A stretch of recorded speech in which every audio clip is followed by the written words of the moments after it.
औज़ुबिल्लाहिमिनश्शैतानिर्रजीम बिस्मिल्लाहिर्रहमानिर्रहीम रब्बिश रह ली सदरी वयस्सिर ली अमरी वाहलुल उक़दतम मिन लिसानी यफ़क़हू क़ौली।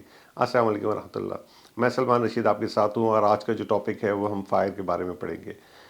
और इस टॉपिक में बहुत सारी चीज़ें मैंने इन्वॉल्व की हैं, बहुत सारे कहना चाहिए पॉइंट्स टू रिमेंबर वाली चीज़ें हैं और उसके अलावा डेफिनेशंस हैं। कोशिश ये है कि ये जो नॉर्मल वीडियोस आपको नज़र आती हैं इससे थोड़ी सी नॉर्मल वीडियो से बेहतर हो, आपको एक अच्छी इन्फॉर्मेशन मैं दे रहा हूँ। और चूँकि फ्लो ऑफ इन्फॉर्मेशन इसमें बहुत ज़्यादा है तो फिर मैंने सोचा है कि इसको 2 हिस्सों में बनाएंगे। तो इस वक्त जो आप मेरा ये एपिसोड देख रहे हैं ये पार्ट 1 है। ये एंड होगा तो फिर नेक्स्ट वीक इंशाल्लाह आपके साथ पार्ट 2 शेयर करेंगे। सो दोनों ज़रूर देखिएगा और इंशाल्लाह आपको बहुत ज़्यादा इन्फॉर्मेशन मिलेगी। ओके जी, फायर की डेफिनेशन लेते हैं जो कि मैंने NFPA 921 से ली है कि fire is a rapid oxidation process है which is an exothermic reaction resulting in the evolution of light and heat in varying intensity. यानी कि आग एक ऐसा रैपिड ऑक्सीडेशन का प्रोसेस है जो कि एक एक्सोथर्मिक रिएक्शन है और इसके नतीजे में हीट और लाइट जो है डिफरेंट इंटेंसिटी की निकलती है। डिफरेंट इंटेंसिटी के क्या मायने हैं ये मैं आगे चल के आपको बताता हूँ। और ऑक्सीडेशन को अगर हम ले लें तो ये भी एक केमिकल रिएक्शन है और इसके अंदर कम्बिनेशन है ऑक्सीडाइजर जो कि नॉर्मली ऑक्सीजन है एयर में मौजूद है और अदर मटेरियल्स हैं। ऑक्सीडेशन जो है ये बिल्कुल स्लो कि अगर मैं इसकी एग्जांपल दूं कि इसकी स्लो एग्जांपल क्या होगी ऑक्सीडेशन प्रोसेस की, तो किसी भी मेटल के ऊपर जब आप देखते हैं कि वो ऑक्सीडाइजर के साथ ऑक्सीजन के साथ मिलता है तो एक रस्ट की फॉर्मेशन आ जाती है। ये एक ऑक्सीडेशन का बिल्कुल स्लो प्रोसेस है। और अगर इसकी थोड़ी हम फास्ट एग्जांपल दें तो बर्निंग ऑफ मीथेन है और अगर सुपर फास्ट या एक्सट्रीम एग्जांपल दें वेरिंग इंटेंसिटी में तो वो ब्लैबी बनता है, boiling liquid expanding vapour explosion. तो ऑक्सीडेशन का बिल्कुल slow process, rust on a metal pipe या मटेरियल। और अगर हम एक्सट्रीम एग्जांपल देंगे वेरिंग इंटेंसिटी की, जैसे हमने डेफिनेशन में बात की थी, तो वो ब्लैवी की है। अब एक्सोथर्मिक रिएक्शन की हम बात करते हैं तो एक्सोथर्मिक रिएक्शन एक ऐसे रिएक्शन को कह रहे होते हैं जो कि हीट को रिलीज कर रहा होता है, एनर्जी को रिलीज कर रहा होता है। रिलीज ऑफ एनर्जी है in the form of heat और सम टाइम उसमें विजिबल लाइट भी होती है। और जो एंडोथर्मिक रिएक्शन होता है वो कहना चाहिए कि एब्जॉर्ब कर रहा होता है एनर्जी को। तो ये दोनों डिफरेंस है एक्सोथर्मिक और एंडोथर्मिक में।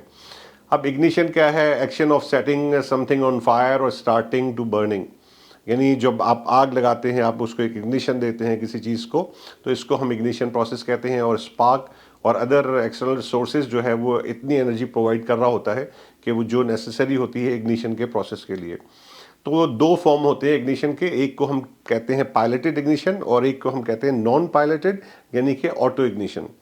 पायलटेड की अगर हम बात करते हैं तो ये मोस्ट कॉमन है और जब मिक्सचर ऑफ फ्यूल और ऑक्सीजन जो है वो किसी भी एक्सटर्नल हीट के साथ, एक्सटर्नल सोर्स के साथ मिलता है तो क्या होता है कि सफिशिएंट हीट और एनर्जी जो है वो कंबस्टन के प्रोसेस को स्टार्ट करती है।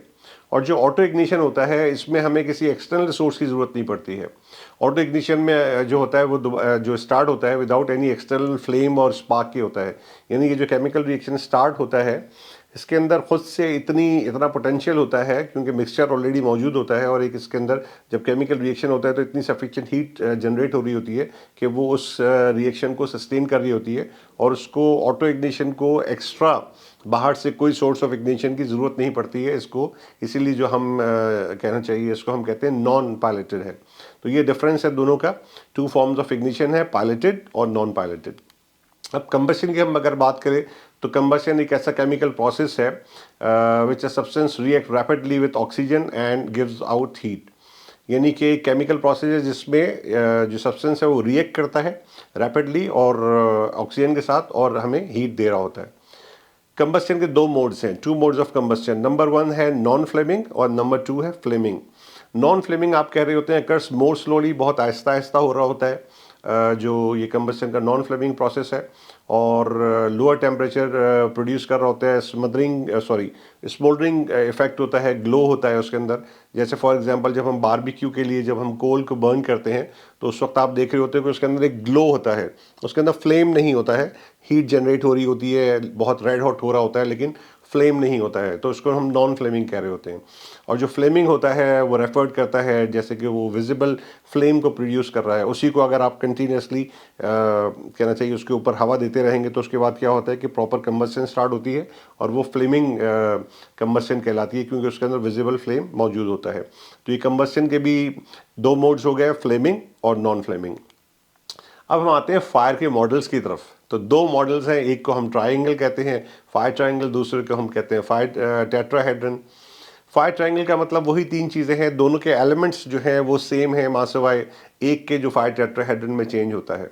फायर ट्रायंगल की अगर हम बात करते हैं तो हमारे पास हीट है, फ्यूल है और ऑक्सीजन है, तीन कॉमन एलिमेंट्स हैं। और फायर टेट्राहेड्रन जो है ये इसके अंदर भी यही तीन एलिमेंट हैं। डिफरेंस क्या है? डिफरेंस है चेन रिएक्शन का, यानी कि जब ये तीनों एलिमेंट एक प्रॉपर रेशियो में जमा हो जाते हैं, क्योंकि हर जगह ऑक्सीजन भी है, हीट भी और कहना चाहिए फ्यूल भी है, तो फिर आग क्यों नहीं लगती है? क्योंकि ये एक प्रॉपर रेशियो में कंबाइन नहीं होते। जब ये एक प्रॉपर रेशियो में जमा हो जाते हैं, तीनों मटेरियल को एक प्रॉपर रेशियो चाहिए बर्निंग के लिए।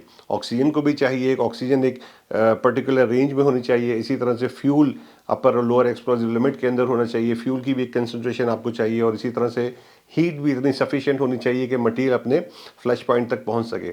तो जब ये तीनों एक प्रॉपर रेशियो में कंबाइंड होती हैं तो इनके अंदर एक केमिकल रिएक्शन होता है, जो हमारा चौथा एलिमेंट है फायर टेट्राहेड्रन का, और ये सस्टेन कर रहा होता है इस पूरे कंबस्शन के प्रोसेस को। तो ये बेसिकली डिफरेंस है फायर ट्रायंगल का और फायर टेट्राहेड्रन का। याद रखिएगा, फायर टेट्राहेड्रन में जो चौथा एलिमेंट है वो चेन रिएक्शन है। अब जो तीन एलिमेंट हैं इनको एक एक करके हम समझने की कोशिश करते हैं, हीट को, फ्यूल को और फिर ऑक्सीजन को। ओके जी, हीट जो है वो एनर्जी एलिमेंट है जो कि बोथ फायर ट्रायंगल में भी होता है और फायर टेट्राहेड्रन में भी होता है। और हीट जो है काइनेटिक एनर्जी है, ट्रांसफ़र होती है हाई टेम्परेचर सब्सटेंस से लो टेम्परेचर सब्सटेंस पे। तो जहाँ भी टेम्परेचर सब्सटेंस हाई होगा वहाँ से वो ट्रांसफ़र करेगी लो टेम्परेचर सब्सटेंस पे। और हीट जो है वो काइनेटिक एनर्जी है, it always transit from one location an open flame to another and expose fuel. Chemical, mechanical, electrical, light, nuclear and sound waves are all sources of thermal energy. They can all transfer heat and cause the temperature of a substance to increase, और इसके temperature को increase कर रहे होते हैं। Chemical, electrical और mechanical energy जो है ये common source है। इन तमाम सोर्सेज से हमें एक सफिशिएंट हीट मिलती है जो कि इस ट्रायंगल को कंप्लीट होने में मदद दे रही होती है। इसी तरह से अगर हम फ्यूल की बात करें तो फ्यूल वो मटेरियल है जो ऑक्सीडाइज हो रहा होता है या बर्न हो रहा होता है इस कंबशन प्रोसेस के अंदर। अगर हम गैसियस फ्यूल की बात करते हैं तो ये सबसे डेंजरस होते हैं। गैसियस फ्यूल का मतलब है मीथेन है, हाइड्रोजन है, एसिटिलीन है, क्योंकि ये गैसियस फॉर्म में है जो कि बिल्कुल आइडियल कंडीशन होती है बर्निंग प्रोसेस के लिए। इसके बाद अगर हम बात करते हैं लिक्विड की, तो लिक्विड को बर्न होने के लिए गैसियस फॉर्म में आना पड़ता है। उसको आपको एक वेपराइजेशन उसके अंदर होनी चाहिए। वेपराइजेशन होगी तो जो लिक्विड है वो वेपर में कन्वर्ट होगी, गैसियस फॉर्म में आएंगे और इस तरह से आग लगेगी। फॉर एग्जांपल, छोटी सी एग्जांपल है लिक्विड के लिए कि आपके पास दो बकेट्स हैं और एक के अंदर आपके पास गैसोलीन है और एक के अंदर आपके पास डीजल है, और आप एक कहना चाहिए एक टॉर्च लेके जाते हैं जिसमें एक बड़ी सी रॉड है और आखिर में फ्लेम है। जब ये आप फ्लेम करीब लेकर जाते हैं गैसोलीन की बकेट के तो बिल्कुल तेज़ी से आग पकड़ लेता है वो, क्योंकि उसका फ्लैश पॉइंट जो है वो -43 है। उसके अंदर वेपराइजेशन कंटिन्यूसली चल रही होती है, वो फ़ौरन से आग पकड़ लेता है। और यही फ्लेम जो है जब आप डीजल की बकेट के करीब लेके जाएंगे तो कुछ नहीं होगा। आप उस फ्लेम को डीजल की बकेट के अंदर लेके जाएंगे तब भी कुछ नहीं होगा। इवन अगर आप फ्लेम को डीजल के साथ टच करेंगे तब भी कुछ नहीं होगा, क्योंकि वहाँ वेपराइजेशन के लिए उसको एक सर्टेन टेम्परेचर चाहिए, उसको अपने फ्लैश पॉइंट तक पहुँचना है। पेट्रोल का फ्लैश पॉइंट -43 है, यहाँ डीजल के लिए आपको उसका टेम्परेचर -58 डिग्री सेल्सियस तक लेकर जाना पड़ेगा। वो इतना टेम्परेचर आएगा, उसके अंदर वेपराइजेशन होगी और वेपर्स को आग लगेगी। कभी भी लिक्विड को आग नहीं लगती है। लिक्विड जब गर्म होता है, वेपराइजेशन होती है तो उन वेपर्स को आग लगती है। तो इस चीज़ को आप हमेशा याद रखिएगा। इसी तरह से सॉलिड्स है, सॉलिड्स जो है इसके अंदर पायरोलाइसिस का अमल होता है। जब सॉलिड फ्यूल जो है हीट करते हैं, उनको हीटेड हम करते हैं तो फ्यूल गैसेस और वेपर्स जो है वो रिलीज होते हैं, जिसको हम पायरोलाइसिस कहते हैं, जो कि chemical decomposition of a substance है through the action of heat. जब आप उसको हीट देते हैं तो वो केमिकली डीकम्पोज होता है और इस तरह से वो आग पकड़ लेता है। ओके जी, ऑक्सीजन की बात करते हैं। ऑक्सीजन जो एयर में है प्राइमरी ऑक्सीडाइजिंग एजेंट है मोस्ट ऑफ द फायर के लिए, और नॉर्मली एयर के अंदर जो है 21% ऑफ ऑक्सीजन होती है। और नॉर्मल एम्बिएंट टेम्परेचर मटेरियल जो है वो इग्नाइट हो जाता है जब उसको 14% ऑक्सीजन मिलती है। अगर ऑक्सीजन का लेवल 14% से नीचे हो जाता है तो मोस्ट ऑफ द हाइड्रोकार्बन जो होते हैं उनको आग नहीं लगती है। तो मोस्ट ऑफ द हाइड्रोकार्बन को जलने के लिए एटलीस्ट 14% ऑक्सीजन की ज़रूरत होती है। बहुत सारे जो मटेरियल हैं वो नॉर्मल ऑक्सीजन लेवल पे बर्न नहीं होते हैं। फॉर एग्जांपल आपने नोमेक्स का नाम सुना होगा। नोमेक्स जो है फायर फाइटिंग के अंदर यूज़ होता है, नोमेक्स के कवरऑल होते हैं क्योंकि ये नॉर्मल कंडीशन के अंदर आग को नहीं पकड़ता है। लेकिन इसी नोमेक्स मटेरियल को, जो कि एक फायर रेजिस्टेंट फैब्रिक है, अगर हम 31% ऑक्सीजन इसको प्रोवाइड करें और वहाँ पर हम इसको आग लगाएं तो ये बहुत ही कहना चाहिए तेज़ी के साथ विगोरसली जो है बर्न होना शुरू हो जाएगा।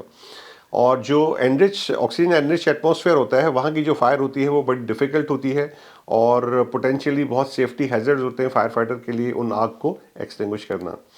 इसी तरह से चेन रिएक्शन जो है, ये फीडबैक ऑफ हीट है to the fuel to produce the gaseous fuel use to the flame. अब अगर अदर वर्ड्स के अंदर हम बात करें तो chain reaction provides the heat necessary to maintain the fire, यानी उसको सस्टेन करने के लिए जो कंटिन्यूसली उसको फ्यूम्स मिल रहे होते हैं तो वो चेन रिएक्शन के थ्रू मिल रहे होते हैं। अब प्रोडक्ट्स ऑफ कंबस्शन की हम बात करते हैं। जब भी कंबस्शन होगी तो उसके अंदर से कुछ प्रोडक्ट्स तो निकलेंगी और ये हमें बहुत ज़रूरी है हमें पता चले, क्योंकि जब भी कोई फ्यूल बर्न होगा तो केमिकल कंपोजिशन उसकी चेंज होगी और नए सब्सटेंस जो है वो रिलीज़ होंगे। Energy in the form of heat और लाइट जो है वो रिलीज़ हो रही होगी। और जो कॉमन कंबस्शन के प्रोडक्ट्स हैं उनके अंदर हीट है, फ्लेम है, टॉक्सिक गैसेस हैं। टॉक्सिक गैसेस के अंदर कार्बन मोनोऑक्साइड है, हाइड्रोजन साइनाइड है, नाइट्रोजन डाइऑक्साइड है, सल्फर डाइऑक्साइड है और स्मोक है। स्मोक भी है जिसको हम नॉर्मली इतनी रिस्पेक्ट नहीं देते हैं। हमें याद रखना है कि स्मोक के अंदर अनबर्न फ्यूल होता है और सॉलिड पार्टिकल्स होते हैं, गैसेस होती हैं, और स्मोक को भी हमने उतनी ही रिस्पेक्ट देनी है जैसे कि हम फ्लेमेबल गैस के मामले में दे रहे होते हैं, क्योंकि स्मोक जो है वो बर्न भी होता है और एक्सप्लोड भी होता है। इस चीज़ को हमने हमेशा याद रखना है। अब चलते हैं प्रिंसिपल ऑफ एक्सटेंशन की तरफ। क्यों हमने देख लिया कि फायर ट्रायंगल या टेट्राहेड्रन क्या है, इसके एलिमेंट्स क्या हैं, फ्यूल, ऑक्सीजन और हीट, इन तीनों को हमने समझ लिया है। हमारा बेसिक प्रिंसिपल है क्या, इंक्लूडिंग चेन रिएक्शन भी, हमने इस ट्रायंगल को या इस टेट्राहेड्रन को ब्रेक करना है। तो उसका सिंपल सा तरीका है, किसी भी एक एलिमेंट को आप इस ट्रायंगल या टेट्राहेड्रन से निकालेंगे तो आग बुझ जाएगी।